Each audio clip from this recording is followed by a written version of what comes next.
place because we need to meet the Lord. We need His message. We need His word. Amen? So today, scripture, I will bring you to a one place that we will meet Jesus. Gusto niyo po ba yan? Do you want to meet Jesus today? Amen. Sige po. This is our title for this morning. The Road of Escape. Emmaus. Emmaus. Hindi po siya si Imaw, ha? Kung nanood po kayo ng Encantadia, that is not him. It's a place in the scripture in the book of Luke. Amen? And let's see what the story tell us or what we can learn in this story. Amen? But before that, I invite everyone po to please stand up and rise and let's have our prayer.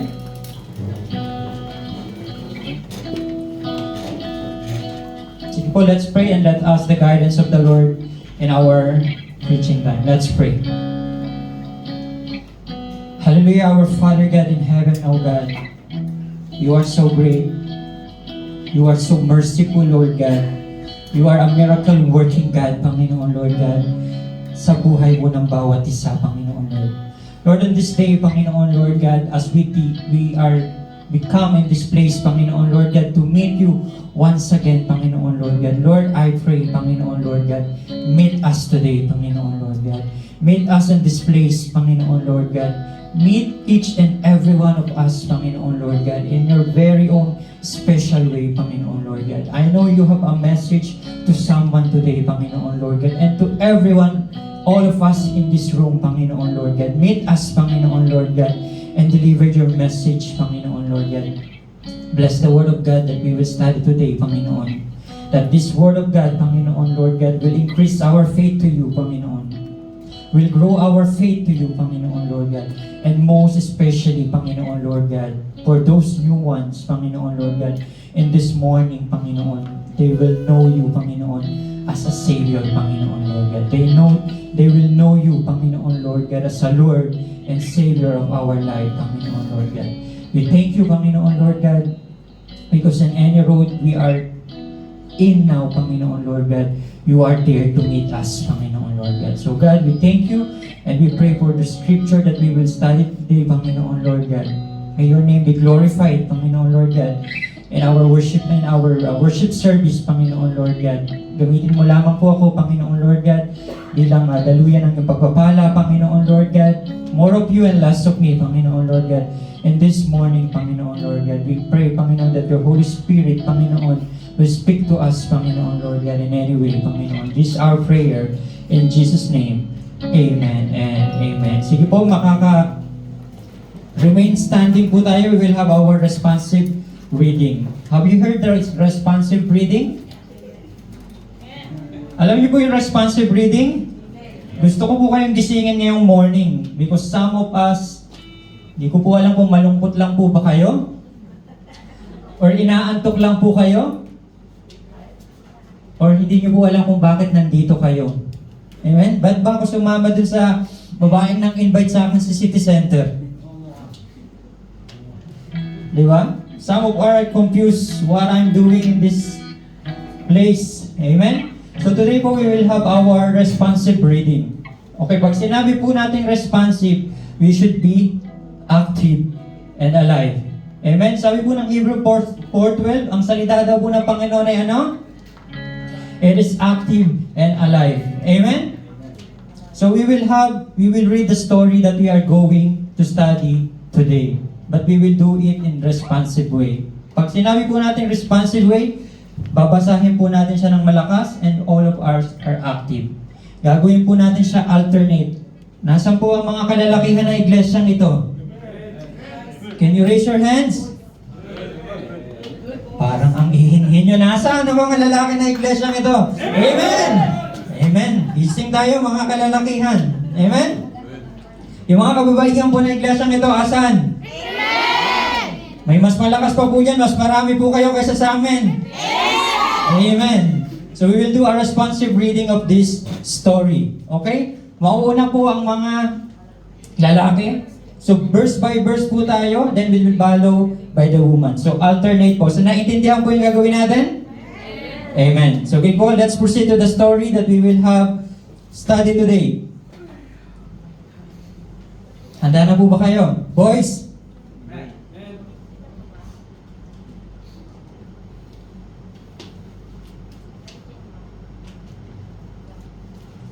Starting chapter 24 verse 13 to 35. Ayan.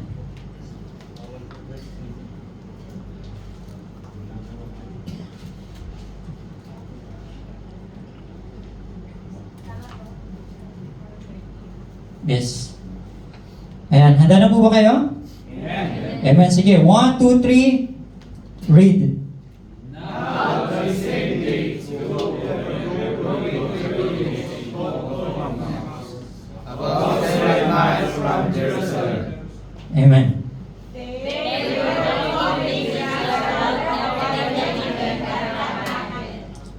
As they talked and discussed these things with each other, Jesus himself came up and walked with them. Amen. He asked them, "What are you discussing together as you walk along?" They stood still and faced downcast.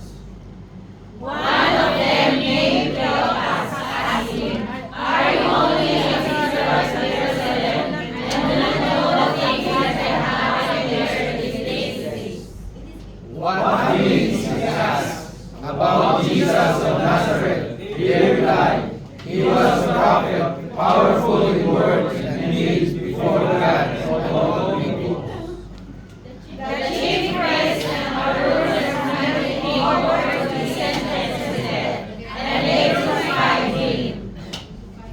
But he had hoped that he was the one who was going to be crucified. And what is more, it is 3rd day since all these days.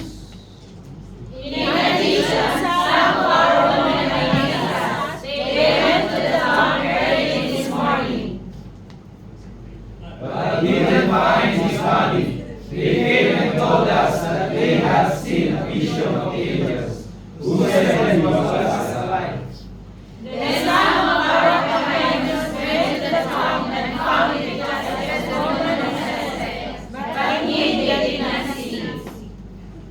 He said to them, "How foolish you are, and how slow of heart to believe all the prophets have spoken.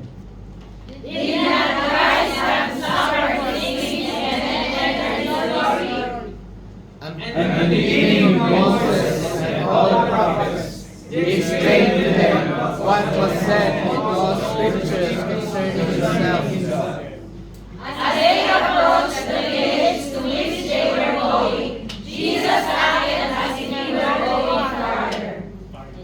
But they urged him strongly, "Stay with us, for it is nearly evening. The day is almost over." So he went and stayed with them.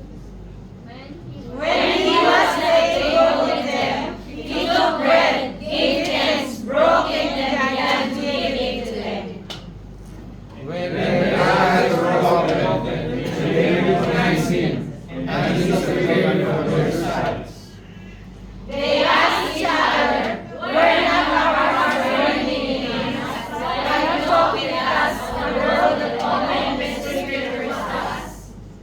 They got up and returned at once to Jerusalem.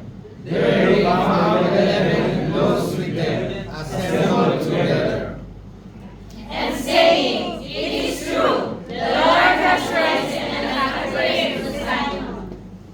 Then the two told what had happened on the way, and how Jesus recognized them when he broke the bread. Amen. Praise God po sa pagkabasa na inyong salita. Makakaupo na po tayo? Nagising po ba tayo? Have we understand the story that we read today? Kung ano pong nangyari dun sa story? Sino yung nasa story at sino yung nasa sa road na yan? Amen. Sige, balik po tayo din sa slides. Ano pong title natin today? Sabi daw, The Road of Escape, which is the Emmaus. The scripture, we see it in Luke 24:13 to 35. Next slide po. And this is our main verse. Sabi po dito na 32, and they said to one another, did not our heart burn within us while he talked with us on the road, and while he opened the scripture to us? Again, and they said to one another, did not our heart burn within us while he talked with us on the road, and while he opened the scripture to us? Amen. I'm praying and hopefully this scripture spoke also to you. Amen. We are burning in serving the Lord. Still, we have the burning passion in serving Him. Amen. Hope so na meron pa rin po tayong ganong passion and burning passion sa paglilingkod po sa Panginoon. Amen. Have you remembered the first day that you encountered Jesus? It's truly an amazing experience. Amen.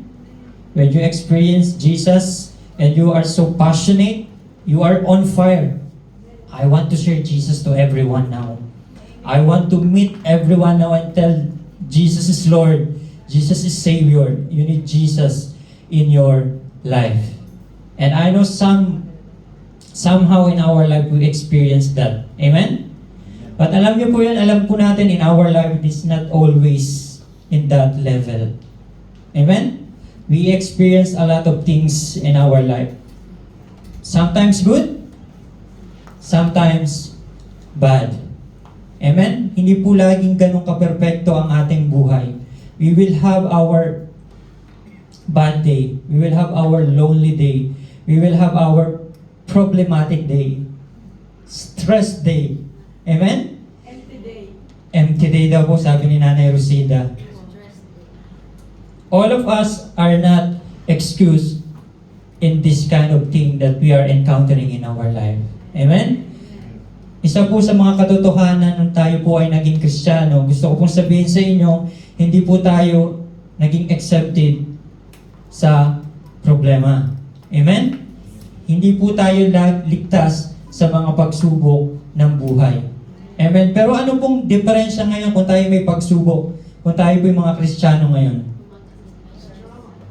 Now, we have the Lord on us. Amen? Now you have God to strengthen you, to help you. Before, wala. Sino po dito yung naka-experience nung hindi pa po siya nakakakilala sa Panginoon? Or if you have ever experienced before knowing Jesus, you don't know where to go. Amen? Sometimes we are going our friends' mall. Sa mall. Ibang klase po si nanay ano tawag doon? Mag-unwind. Amen. Sa atin po kasi mga tao, meron tayong way how to cope up our stress. Amen? May tinatawag po tayong stress eating. Sino po dito yung ganun mag-cope up ng stress? Ayun, meron daw po doon. So, para medyo mabawasan yung stress siya po ay kumakain. So, stress eating. Amen? What is the other way we can cope up our stress, especially if we are too much stress in our work, in our family? Some are making shopping, sleeping. Amen. Kay Brother Hezekiah, matutulog lang daw po siya. I think we're same, brother. I want to sleep. No, but alam niyo po yan, we have a lot of way to cope up our stress. Amen? Ako, pag po ako'y nag-iisip, gusto ko po ako laging, kapag ako po may pinag-iisipang bagay, I want always to be walking. Gusto ko ako yung naglalakad.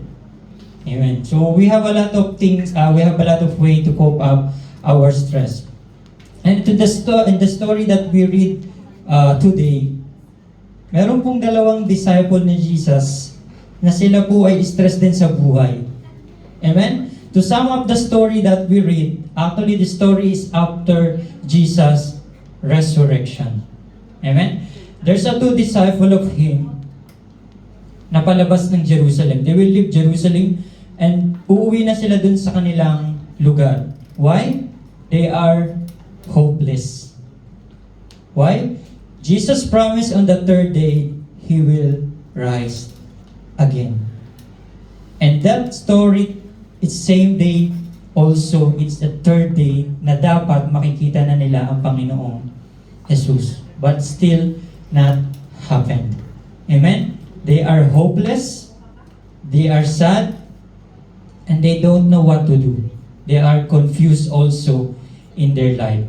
So on that time po, the leadership that Jesus provided is so evident to all the disciples. Amen? Kaya nga po, during the crucifixion, saan po napunta yung mga disciples niya? Nung nahuli na po si Jesus during the crucifixion, they are all scattered. Why? Because their leader is already crucified and died on that 3 days. So, hindi po nila alam kung ano yung gagawin nila. And same din po sa ating mga buhay. Amen? We have in that scenario na hindi po natin alam yung gagawin natin.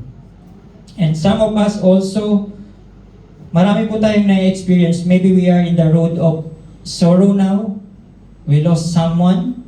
We lost something in our life. We are in the road of, ano pong road kayo ngayon? Can you ask yourself, which road I am in now? You are in the road of confusion. Amen? You are in the road of loneliness. You are in the road of pain. You are in the road of sickness. Or wherever you are, Jesus will meet us today.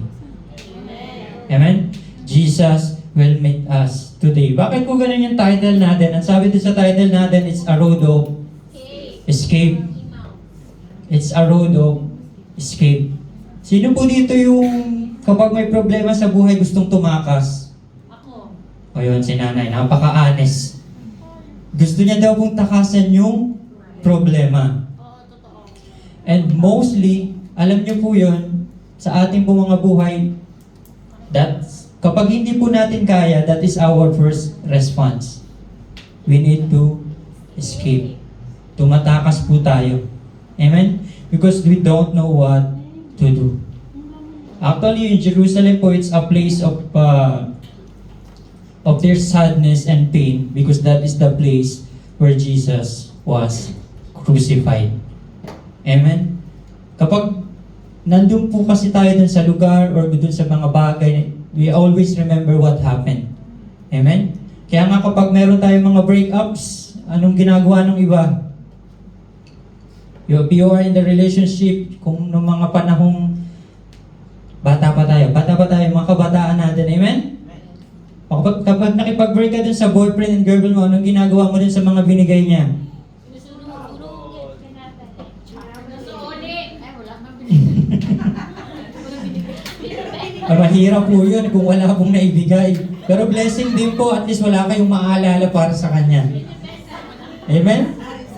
So most of us, ayun po yung ginagawa natin. If you have your excess in your life, amen? Ginagawa po natin, sinusoli natin, especially yung mga babae kapag nakipag-break sila, sinusoli nila. I don't know how you cope up po yung mga breakups niya that time. Iba sinusoli, iba sinusunog, binabaon sa lupa para hindi na nila maalala. Amen? Sasaklada.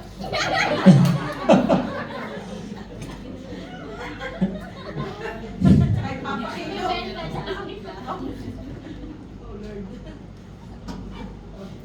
Okay po yun kung may isasanla. Amen? Yung binigay sa inyo. Amen? So, I want you to have a picture of these two disciples. Same scenarios, same po yung kanilang nararamdaman this time. They are on pain. Their leader is dead. And His promise is still not fulfilled. Hindi pa po nila nakikita ang Panginoong Jesus that time. Amen? That is their condition that time. So to make the story short, uwi na sila sa kanilang lugar. Walang nangyari. Nothing happened in 3 days. Amen? Pero doon po sa story natin, doon po natin nakita that during their journey, 7 miles journey, 2.5 hour walk, meron pong isang lalaki na sumama sa kanilang paglalakad. Amen? Sino daw po yan according to the story? Balik ko tayo ng verse 1.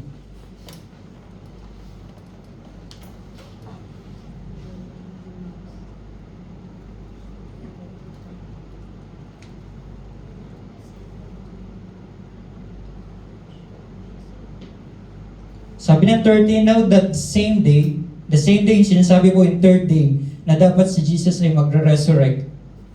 2 of them are going to village called Emmaus, about 7 miles from Jerusalem. They were talking with each other about everything that happened. So nag-uusap po itong dalawang disciple ni Jesus tungkol dun sa nangyari. We don't know kung ano yung pinag-uusap, we don't know the details of their conversation, but they are talking about it.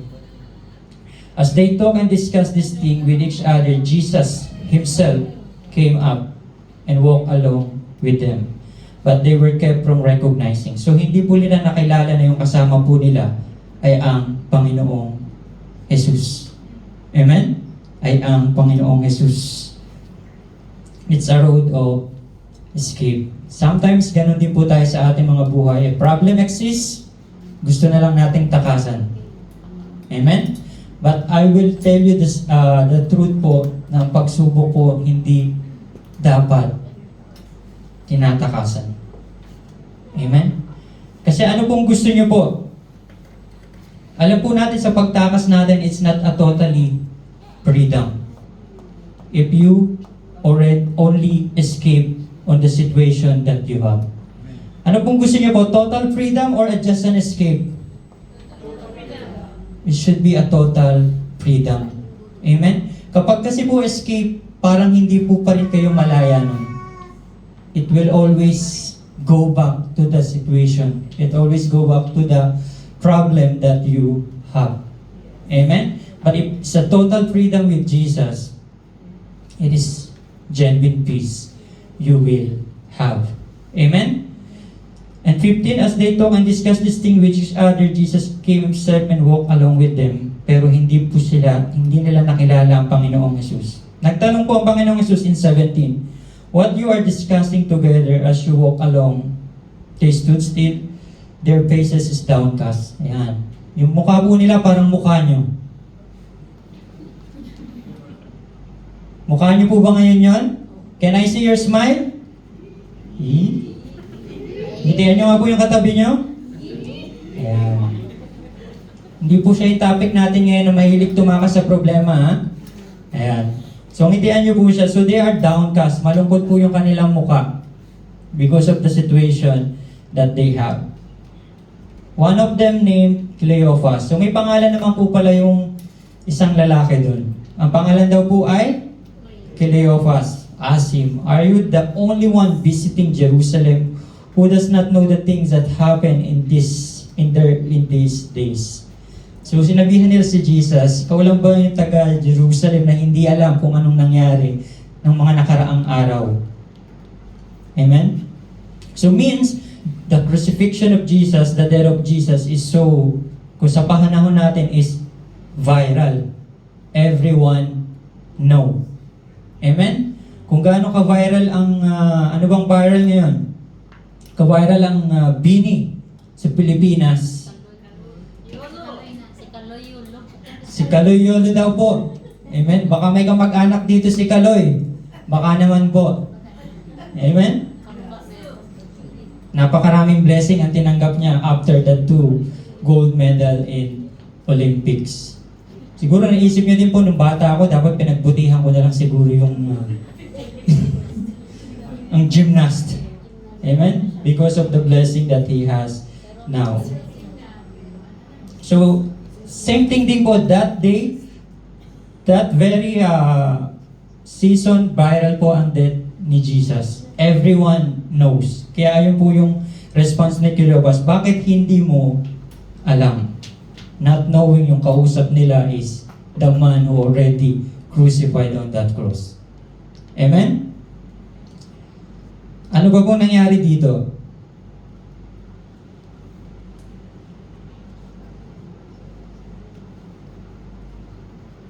So, kinuwento nila yung resurrection. Na dun sa tomb, yung tomb daw po is empty na, may mga babaeng nagpunta doon and hindi nakita ang Panginoong Jesus. But alam niyo po yun, they are still not believe because hindi pa rin talaga nila nakikita in their own eyes the real Jesus who is resurrected. When I'm praying to the Lord, Lord, what topic I'm going to preach today? And Brother Christian is asking me actually for a response songs or for the worship song. Pastor, ano po yung message nyo? Kasi parang mai-relate ko po din sa worship song natin. And I always come back with this resurrection story. Amen? Because I believe somebody today will be resurrected. Somebody today will be restored in his or in her faith to Jesus. Amen?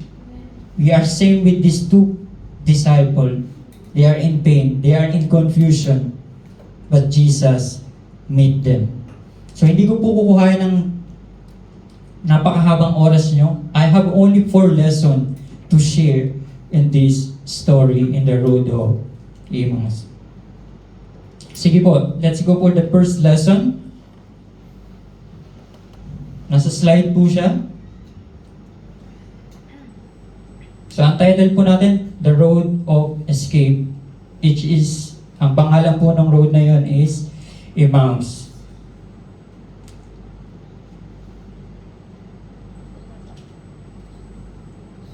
So, we have 4 lessons only. So, kapag tinanong po kayo ng kaibigan nyo or ng friend nyo kung ano pong message sa simbahan ngayon, it's a road of escape, Emmaus, and share the 4 lessons that we will tackle today. Amen?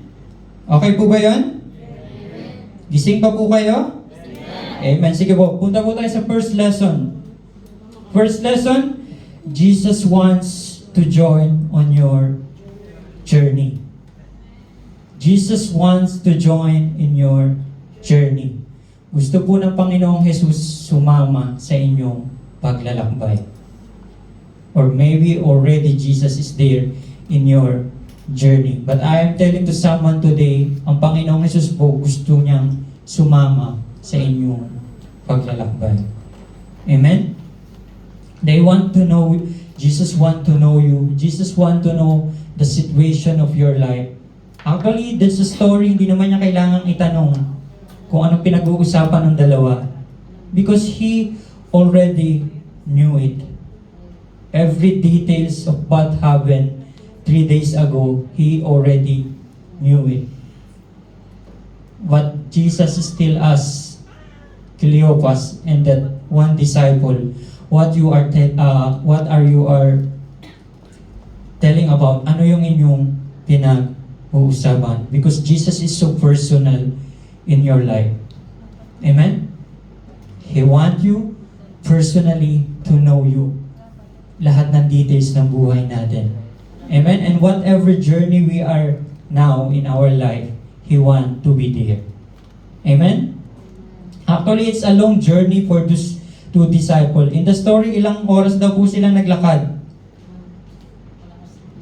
Oh, nakalimutan nyo na po agad yung ating binasa. It's 2.5 hour walk. 7 miles. If we will convert it to kilometer, it's 11.2 kilometer walk bago nila marating yung lugar na gusto nilang puntahan. It's a long journey actually. Amen? It's not an easy journey na pupunta lang tayo sa city center pagkatapos nito. But it's a long journey to be with Jesus. 7 mile, 2.5 walk. And remember that time there's no mode of fast transportation. You need to walk with your feet. You need to walk mano-mano. Amen? Kumbaga, maglalakad ka talaga. Ngayon nga, minsan, konti na lang ilalakadin natin, tinatamad ba tayo eh? Amen? But that time po, they are walking so far. And hindi po nila na-recognize ang Panginoong Jesus.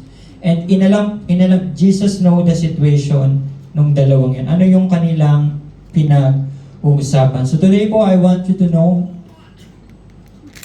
na-invite ka man po dito sa iglesyang ito, ilang beses ka man bumalik sa iglesyang ito, you are a regular attendee of this church, Jesus wants to join in your journey. Jesus wants to join in your journey. Amen? Sa buhay po natin, we had a lot of journey. Amen? Pero ang Panginoong Hesus po, gusto niya po kayong samahan. This time. Amen? Maaring sa buhay po natin, ginawa natin ang lahat. We do it on ourselves. But Jesus wants to join us in our journey today. Amen? If you are, even though you are not same situation with these two disciples, you feel your life is already okay. No so much big problem, no so much stress. Amen? But Jesus wants to join on your journey. That we will see in that first part of the story. Amen? So ano pong first lesson natin in the story? Jesus wants to join in our journey. Jesus Himself drew near. Siya mismo ang sasama sa iyo. Ganun po siya ka-espesyal. Ganun ka po ka-espesyal sa Panginoong Jesus. To God. Hindi siya mag-uutos ng anghel. Samahan mo nga si Pastor John pagpunta doon. Samahan mo nga itong anak ko pagpunta doon. But He Himself will go before you. Amen? He Himself will go before you. Jesus. Amen? That we will see in the Luke 24:15 to 16. Anak, relax ka lang.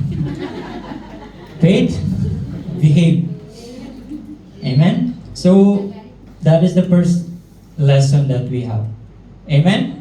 Then, let's go for the lesson number 2. Ano pa pong makukuha nating lesson in this story?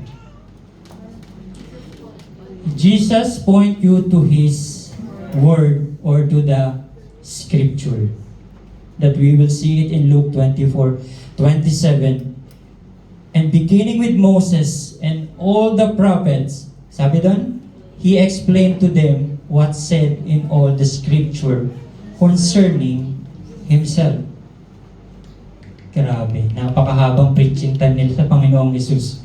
Sabi doon, pamula daw kay Moses hanggang dun sa ibang propeta, He explained to them what said in all the Scripture. Ano pong makukuha nating lesson dyan? Alam niyo po sa buhay natin, kapag meron po tayong pinagdadaanan, we are in the road of sorrow, we are in the road of pain. Nagtatanong po tayo ng opinion ng iba. Amen? Or you are asking an advice to your friend or best friends or to any one of your friends. Now, ano po yung kailangan nyong gawin? Amen? Pero ano pong ginawa ni Jesus to encourage these two disciples? Jesus pointed out back to the Scripture. Amen? Ibinalik po ng Panginoong Hesus ang kanilang kaisipan ng dalawang yun na kanilang kaisipan sa salita. Means, ano po ba yung Scripture na sinasabi dyan? It is the Word of God. Ito po, yung Biblia po na meron tayo. Amen? Alam niyo po, kung hindi niyo pa po na-appreciate magbasa ng Biblia, then I encourage everyone po, simulan na natin. Amen? Because lahat po ng tanong natin sa buhay, lahat po ng gusto nating malaman, it is here. Nandito po siya sa ating Bible. Amen?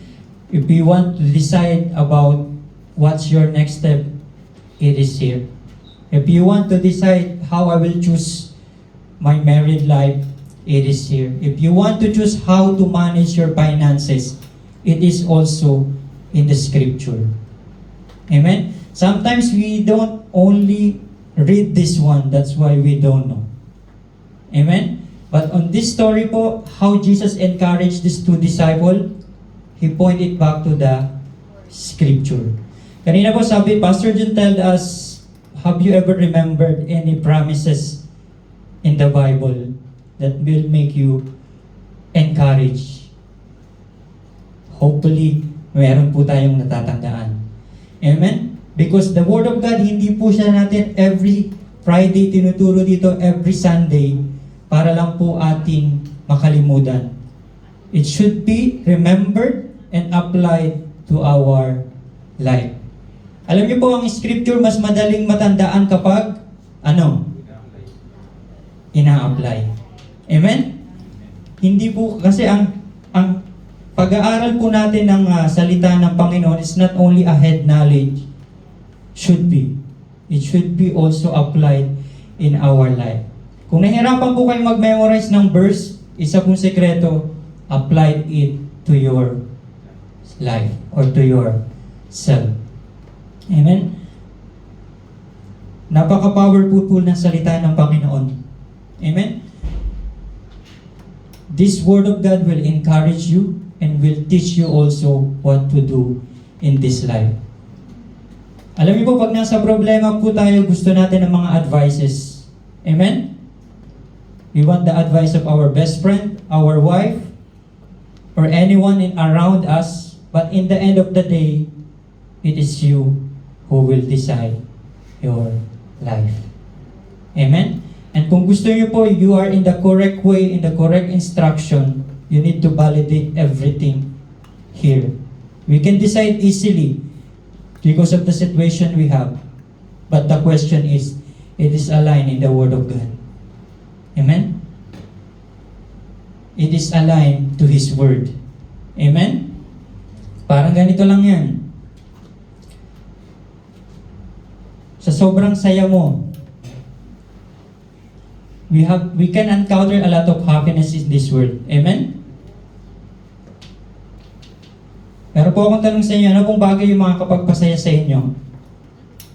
If God will ask today, what is the thing or what are the things that will make us happy?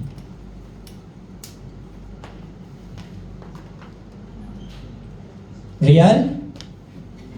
Oh, humingiti kayo, ha? Posible. Amen? Kaya pala iniisip yung real, paano daw i-share? Ako nga, walang pera. Kahit pa paano, masaya. Amen? Kahit daw walang pera, siya daw po ay masaya. Amen? Ano ba pong happiness natin? Partner in life? Si Nanay Resista, medyo umuubo. Ano ba po? Tama lahat sa New car? Oh. Di ba tayo mag-drive? New house? New property? New businesses? komunikasyon galing sa pamilya, masaya. Amen. Communication daw po for the family. A lot of happiness we are desiring in this world. Amen? At gusto ko pong sabihin sa inyo, only Jesus will complete that happiness. You need Jesus in your life. If your life now is in trouble, you need Jesus.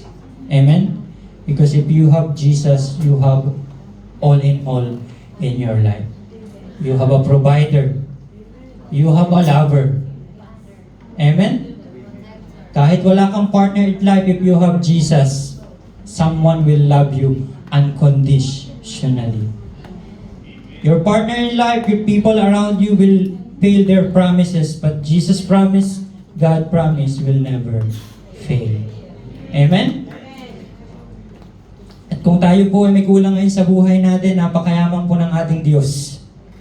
He can bless us with those things, with those materials na gusto nating makamit. Pero ano nga pong sinasabi niya sa Matthew 6:33? Seek ye first the kingdom of God, and all these things shall be added unto you. Amen? Nasaan po yan? Nasa scripture. Sometimes we don't know the scripture. Kaya hindi din po natin alam sa sinasin natin ng Diyos, Lord, nandiyan ka pa ba? Yuhu! I'm here. Wala na po kaming bigas. Mapuputol na po yung kuryente namin sa Pilipinas. Wala daw pong gas. Magkahoy na lang muna. Ay kaya lang, tag-ulan po sa Pilipinas.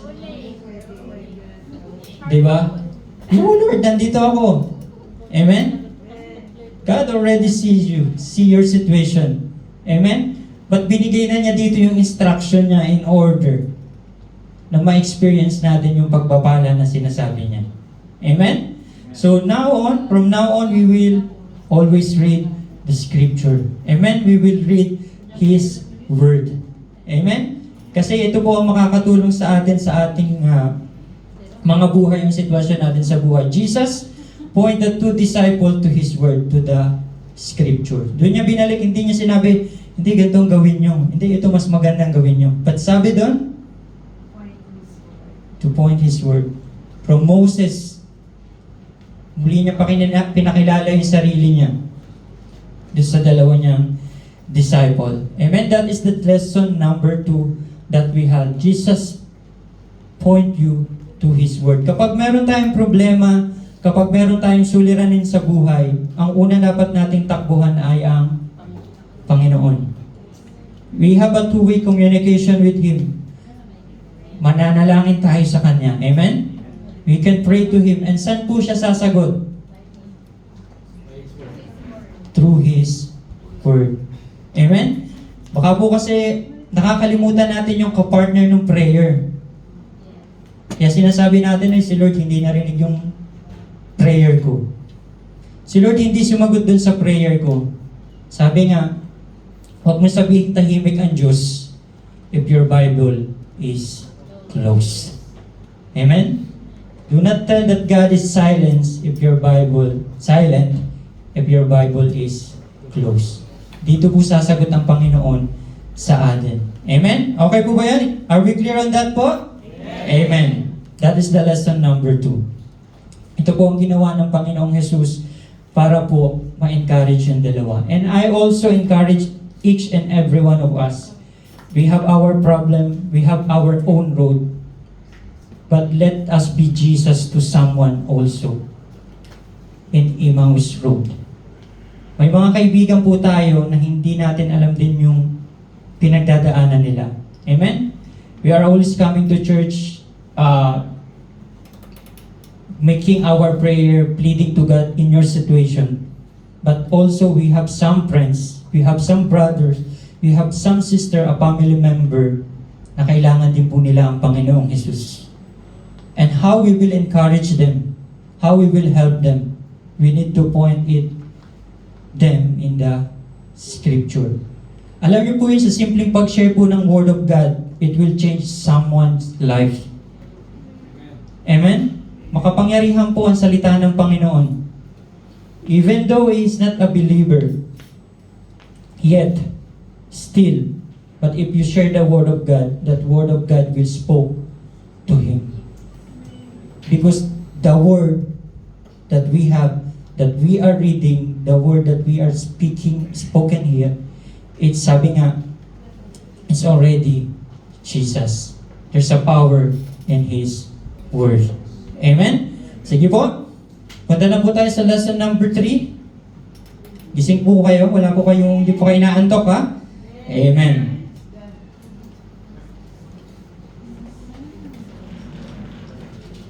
Ayan. Gusto ko pong i-point out this lesson number 3 that we have. Jesus comes by invitation. Jesus comes by invitation. During that story, sa paglalakbay po nila, nakarating na po sila dun sa lugar. At hindi pa rin po tapos si Jesus dun sa pagdidiscuss niya about dun sa word at the scripture. As they approached the village to which they were going, Jesus continued on as if He were going further. Tuloy-tuloy po yung kanilang discussion about the scripture. 29, but they urged Him strongly, stay with us.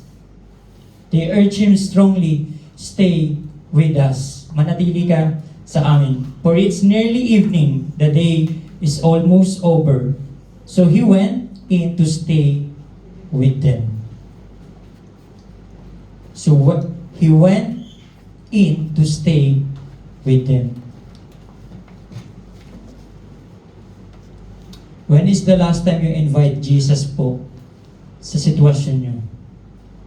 Jesus, please come in my situation. I need you. Di ko po ito kaya, and I know you can do something here. Alam niyo po, ang Panginoong Jesus is so powerful, He is so merciful, and He is so good in our life. Pero hindi niya po ipipilit yung sarili niya sa atin. If we are keep refusing Him in our life.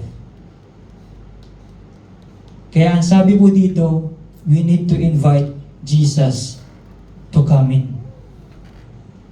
in our life, in our situation, in our family, in our workplace, in the situation that we have now, in the difficult things that we have now.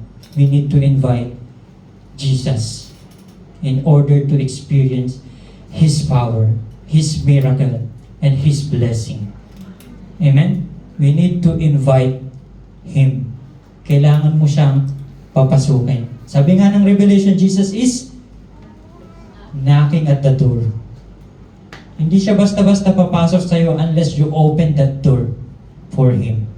If you are already ready to invite Him to your life. And I know this message is for somebody today. Maybe you know Jesus by name. He crucified 2,000 years ago. But it is more than that. It is more than that. What He did in the cross is for you and never ever paid by any currency or any value na makikita natin dito sa mundo. And that salvation that He is offering is free. But He is knocking at the door of your heart. And He will come only if you invite Him. He will come only if you open that door. Amen? What is the situation of the disciples? They are hopeless. They are sad. They are confused. They lost someone. They don't have a leadership now. They don't know what to do, where to go. Maybe same our situation that we have now. We are in a difficult time. And Jesus is knocking in the door of our heart. He wants to come in with you. Amen? I will leave that knocking of Jesus sa inyo po if you will open your door ng inyo pong mga puso para po siya ay pumasok. Amen? Jesus comes by invitation only. So nagstay po si Jesus, to make the story short, with the two disciples. And alam niyo po yun, kapag napapasok niyo na po ang Panginoong Jesus, there's something to happen. Amen? Your situation will not be the same. There will be a different thing that will happen to your life. And I will prove that in this story. Na after po nilang pinapasok ang Panginoong Jesus, something happened. So ano pong lesson number 1 natin? Bago po ako magpunta sa last lesson. Kung kayo po ay nagte-take down notes, or kung ang inyo pong memorya ay tawag dito, your memory is still sharp, what is our first lesson? Jesus wants to join in your journey. Gusto niya po kayong samahan sa inyong paglalakbay. And number 2, Jesus will point you to His Word or Scripture. Amen? Mahalaga po ang salita ng Panginoon. Mahalaga po ang Word of God in order us to survive in all the difficulties of this life. And number 3, Jesus comes by invitation. You need to invite Him to your life. Amen? And this is the last one po. May gusto po siyang gawin sa buhay natin. Lesson number 4, Jesus wants to open your spiritual eyes. Jesus wants to open your spiritual eyes. Pastor, meron pa pala tayong ibang mata. So, ilan bang mata natin? Amen? Meron pa pala tayong ibang mata na dapat buksan. Amen? And ang sabi po dito, Jesus wants to open our spiritual eyes. Minsan po kasi sa ating buhay, pag tinignan po kasi natin yung sitwasyon natin, napaka-shallow lang. Amen? Hindi po siya ganun kalalim. For example, magka-problema ako. Kung nakikita ko lang siya in my physical eyes, discouragement to. Malulungkot na ako, malulugmok na ako. But if your spiritual eyes are open, what you are seeing in physical, it will be different in spiritual. If you see challenges in front of you, it's an opportunity of the Lord to make miracles in our life. Amen? I will give you an example. Our moderator today, our beautiful, lovely moderator today, Sislyn. Amen?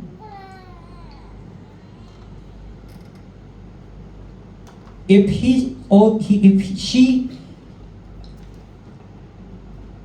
see only the situation of her life in a physical thing,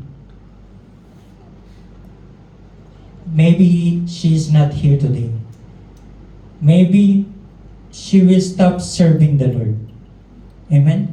Kaya po yung iba, konting pagsubok, itinitigil nila ang paglilingkod sa Diyos. Amen? Because they see the situation of life in a shallow way. Mababaw. It should be deeper. Amen? Kasi, mostly naririnig ko po ito sa mga bagong nakakilala sa Panginoon. Pag sinabi po natin mga bagong nakakilala sa Panginoon, bagong nakakilala sa Panginoong Jesus, sasabihin nila, bakit nung nakilala ko ang Panginoong Jesus, nag-attend ako sa iglesia na yun every Friday, parang mas lalong dumami yung problema ko. Dati, hindi naman, nasa city center lang ako, nasa bahay lang ako. And my life is okay. Amen? If we will see only the situation of our life like this, we will stop our service to the Lord. We will stop praising Him. Pero tandaan po natin, ang pagpupuri natin sa Panginoon, ang paglilingkod po natin sa Panginoon, ay hindi lamang kapag maganda ang takbo ng ating buhay. Amen? We will praise Him when we are happy, and we will praise Him also when we are sad. Pupurihin natin ang Panginoon kapag tayo ay meron, at mas lalo pupurihin natin ang Panginoon kapag tayo ay wala. Remember Job in the Bible. God blessed him so much, and all the blessing like in a span of a day, nawala. Ang sabi pa ng sulsul niyang asawa, anong sabi? Go and curse your God. Anong response ni Job? Hindi natin pupurihin ang Panginoon kapag magagandang bagay lang yung nangyayari sa atin. But we will praise Him also even our bad days. Amen? And it's also a reminder for someone to do. Amen? Hindi natin kailangan, or hindi dapat natin itigil ang paglilingkod sa Diyos. We need to see it in a deeper way, all the situation that we have. Amen? You remember Gehazi in the Old Testament with Elijah, yung servant niya, yung napaligiran sila ng mga kalaban. Gumising siya, napapaligudan siya ng kalaban. Then Elijah prayed, Lord, open his eyes. And God opened the eyes of Gehazi, and nakita niya kung gaano karami yung kalaban, mas marami yung chariot of fires na nakapalibot din to protect them. Amen? So wag po nating tingnan yung mga problema natin or yung mga pagsubok natin sa buhay in a shallow way. Let's go deeper ask the Lord, Lord, what you are teaching me in this situation, in this challenge. Amen? Maaring in that situation of your life, dun mo mas makakilala ang Panginoon. Amen? Marami tayong naririnig na testimony, pero alam niyo po yun, mas masarap na yung testimony mo, personal mo, na experience sa buhay mo. That God is your healer. God is your provider. Amen? God is the restorer of your family. Napakasarap po na ikaw mismo yung maka-experience nun. And you can experience it only. You need to invite Him. And after you invite it, He will open your spiritual eyes. And sabi dito, when He was at the table with them, He took bread and gave thanks, broke it, and began to give it to them. Then their eyes were open and they recognized Him. Doon pa lang nila nakilala, this is Jesus that eating with us. And He disappeared from their sight. So the moment na na-recognize nila na si Panginoong Jesus yung kasama nila, nawala na po ang Panginoong Jesus that time. Alam niyo po ang interesting in this story, nung nakarating po sila sa bahay ni Cleopas, sino pong may-ari ng bahay? It's the house of Cleopas. During that day po, ang culture, kapag ikaw yung host, ikaw ang may-ari ng bahay, you are the one who will do the breaking of bread.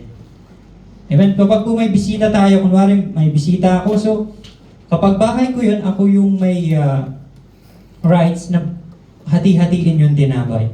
But at this moment po, naging baligtad. Si Jesus yung bisita nila, but on that moment, Jesus take an opportunity to make the breaking of bread in His hands.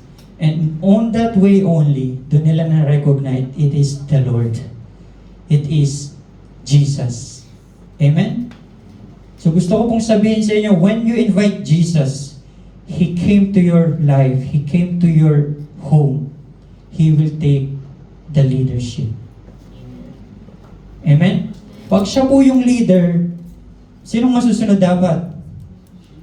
It is the leader. Amen? Yung iba kasi, member ka nga, mas nasusunod ka pa dun sa leader mo.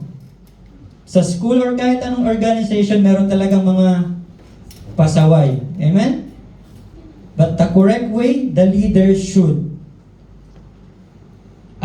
siya po dapat yung masusunod dun sa kanyang mga nasasakupan. Amen? And when you invite Jesus to your life, Jesus will be the leader of your life. Hindi na ikaw. When Jesus tell not to do this thing for His glory, you will not do it. And dyan na po natin makikita yung buhay natin to have a transformed life. Amen? Sabi nga, gusto kong magbago, pero hindi ko magawa. Kasi merong kulang. Amen? You need to make Jesus enter in your life to take the leadership. Because if Jesus is your leader now, siya yung masusunod sa buhay natin. Amen? Are we clear on that, church?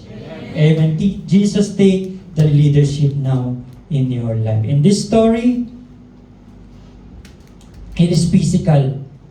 Ginawa ng Panginoong Jesus na parang siya yung may-ari ng bahay. He took the bread and break it. And we will read it also mostly in the some story in the New Testament. Amen? To the Last Supper, siya din na nag-broke ng bread, taking the leadership. In the feeding of 5,000 and 7,000, who make the breaking of bread? It is Jesus. Amen? So, if you invite Him to your life, He come in, expect that He will take the leadership now. He will be the Lord. Ito po yung sinasabi natin, He will be, ang pagtanggap po natin sa Panginoon na hindi lamang po tagapagligtas. It's two-phase. You will have your Lord and Savior. Yung iba po kasi gusto lang si Jesus as Savior. Gusto lang lagi iligtas tayo. But there's another side of the gospel. There's another side of salvation that we have, which is Jesus should be your Lord. Pag sinabi po natin Lord, in Tagalog, siyempre Panginoon ng ating buhay. Jesus should be your Lord and Savior, not only always a Savior. If you make Jesus as your Lord now, then you will see your life transform. Amen? Amen. Hopefully, meron po tayong natutunan in this story and in the four lesson that we discussed today. Ano po yung last lesson? Jesus want to open your spiritual eyes. Bubuksan po ng Panginoong Jesus ang ating mga mata. That life, alam niyo po yun, is more than this. Na hindi lang po tayo isisilang, you will not only born, become a kid, go to school, finish school, have work, have family, after, become an elder, become adult, have a work, after work, you have your son and daughter, then you will be a lolo and lolas. And pagkatapos being lolo and lolas, Baden, kalas. kalas, finish. After you are being a grandfather and grandmother, done. Life is finished. Pero sabi nga, life starts after your death. Pagkatapos po nating mamatay dito sa mundong ito, hindi po yun tapos na. Yung iba kasi their thinking is like this, I want to escape every problem. Tatapusin ko na ang lahat. Mabubuhay tayo sa kabilang mundo. Nag-suicide siya. Pagka-suicide niya, hindi pala yun yung katapusan. Amen? After the life we have here on earth, there's an eternal life. Mabubuhay ka ng habang buhay. But this is the question. That life after death, saan ka pupunta? Saan mo siya gugugulin? There's two places only described in the scriptures. There's no other place. Heaven and hell.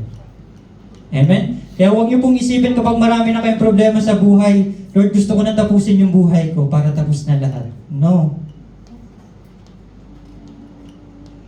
Magsisimula pa lang po dyan yung buhay. That eternal life. But the question is, saan po natin siya gugugulin kapag tayo po ay namatay? And the scripture telling to us today, for those new ones here, there's only one way to go in heaven. It is in the name of Jesus. Through His name only, we will go in the Father in heaven. In what way? We need to accept Him. First, you need to acknowledge yourself as a sinner. And you need a Savior. Amen? Accept Jesus as your Lord and Savior. Then your life will change. Have repentance. Pag sinabi po nating repentance, babaguhin natin yung ating mga nakagawian, mga mali. We will go in a process of changing our lives for His glory. And we will have our salvation. And we will have our eternal life in heaven. Amen. Hopefully the message is clear po today. Amen? Kaya kung pagod na po kayo sa buhay nyo, hindi po yun ang solusyon. Amen? Hindi po yun solusyon. That is the truth. Ayun po ang katotohanan ng ating buhay. Ang ating po buhay, hindi lamang po doon matatapos. Amen po? Sige po, promise ko po, hindi po ako masyadong magtatagal. Ano pong first lesson natin? Jesus wants to come in your journey. Number 2, Jesus will point you to His Word, Word of God. Kung meron po tayong gustong i-encourage sa buhay natin, sa tulong po ng salita ng Panginoon. And number 3, Jesus comes only by invitation. And right now, Jesus is knocking in the door of your heart. Gusto niya pong pumasok, Gusto niya po kayong tulungan doon sa sitwasyon ng buhay niyo na hirap kayo. After na mapasok niyo po siya, doon mo po siya makikilala who is the Savior. Who is Jesus. Kung ano yung kaya niyang gawin sa buhay niyo. And number 4 po, Jesus wants to open your spiritual eyes. May gusto po siyang ipakita sa inyo while you are here in this place. Why you accept Him, Jesus? Why you accept Jesus 5 years ago, 8 years ago, 10 years ago? May gusto pa po siyang ipakita sa inyo. It is not finished in your life while you are here. Amen po? So don't forget po the lesson and the story kung saan makikita po natin how Jesus encouraged His 2 disciples sa kanila pong situation. And I will want to go po in our conclusion verse.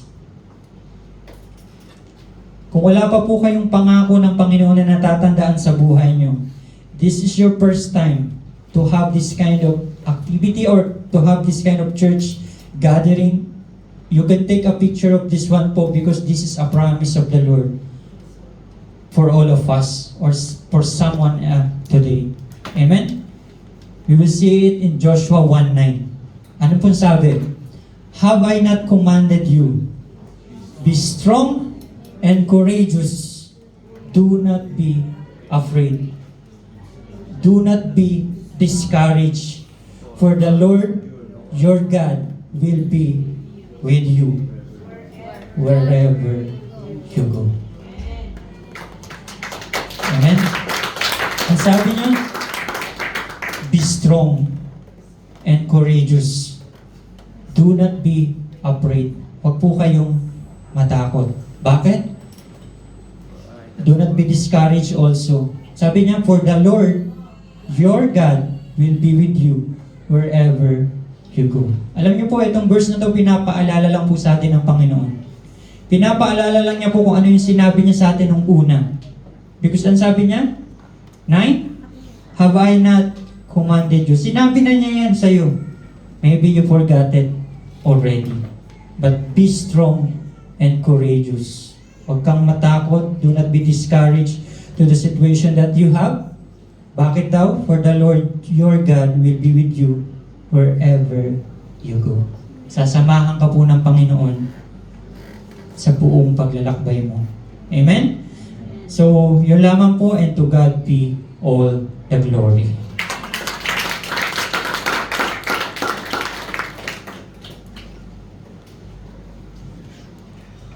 And sige po, let's have our response songs.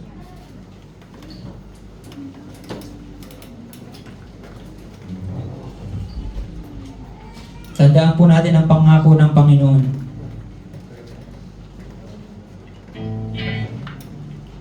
Sasamahan niya po kayo wherever you go.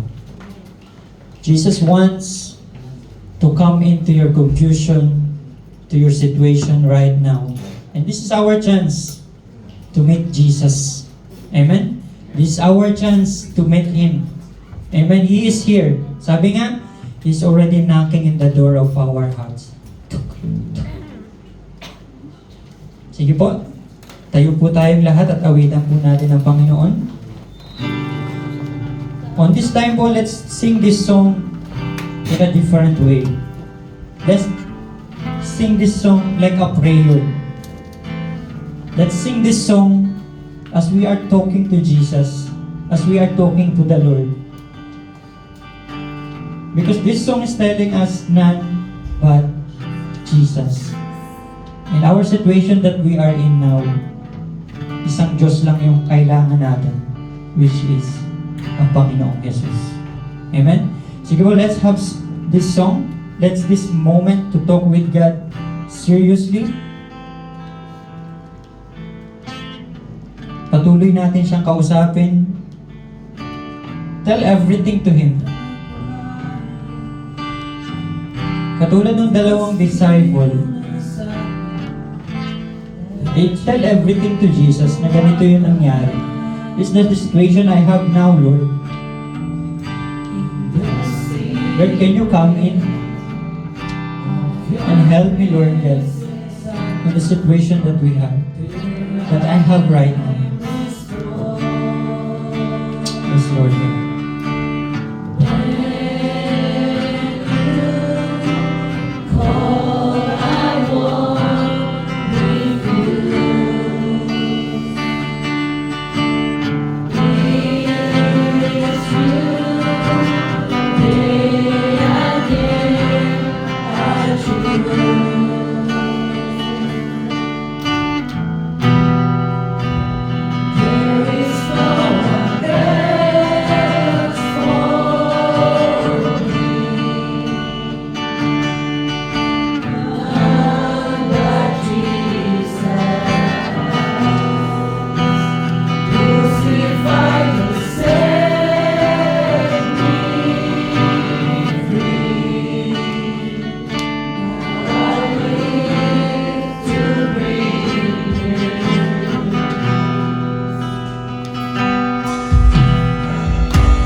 Crucified.